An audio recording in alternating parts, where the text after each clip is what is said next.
management classes, and I just think that's garbage. So yeah, now let me close out with Matt's story. Obviously, we've talked about it. You've had Jim on the show.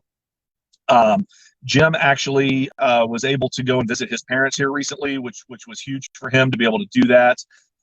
There's just so much going on, and it is so important. We're trying to get to the finalization of getting this story out so people have it and they can digest this and they can read it, and hopefully it filtrates up to the right people who actually have the ability to potentially step in and do something. But you've realistically got a decorated Air Force veteran sitting in Leavenworth for the next 21 years over allegations of something that by all evidence that I've been able to see, and again, I was not part of the jury of his peers, I was not his legal team, but from everything I'm reading, and I've got hundreds and hundreds and hundreds of pages of documents and evidence and statements and sworn statements and video depositions that I'm digging through, that this guy didn't do anything wrong, but he was a victim of the circumstance because of an activist judge, even inside the military in the JAG group.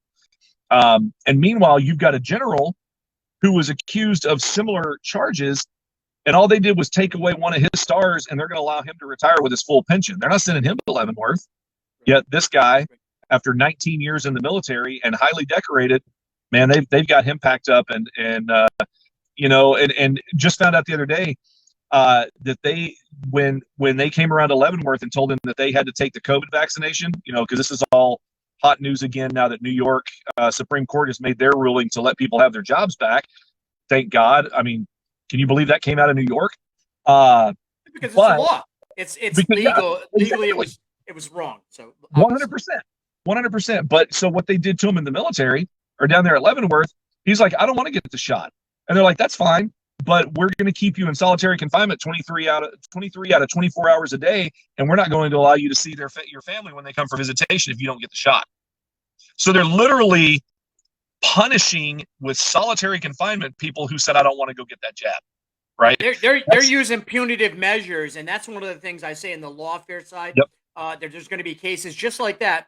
There should be a legal case just individually on that kind of treatment of individuals incarcerated. They still have rights. I did it for 21 years. Mitch McKinley, Thank you for coming on Law Enforcement Today. Now, are you branching out into some other social media platforms yet, or are you still staying where you are? I'm still working on it. I do have a Twitter account. There's not a lot of activity on it. I basically use it just to do Twitter research, but I do have a couple of comments. But yeah, there's if you look for LET Writers on Twitter, that's me. Instagram, I'm still at Dad24, and I'm still on LinkedIn just under the name Mitch McKinley. And of course, you can find anything and everything that I think, say, or feel in most of my articles, the 1,208 articles I have on Law Enforcement Today, and you can go to the website, or you can get it in either one of the app stores.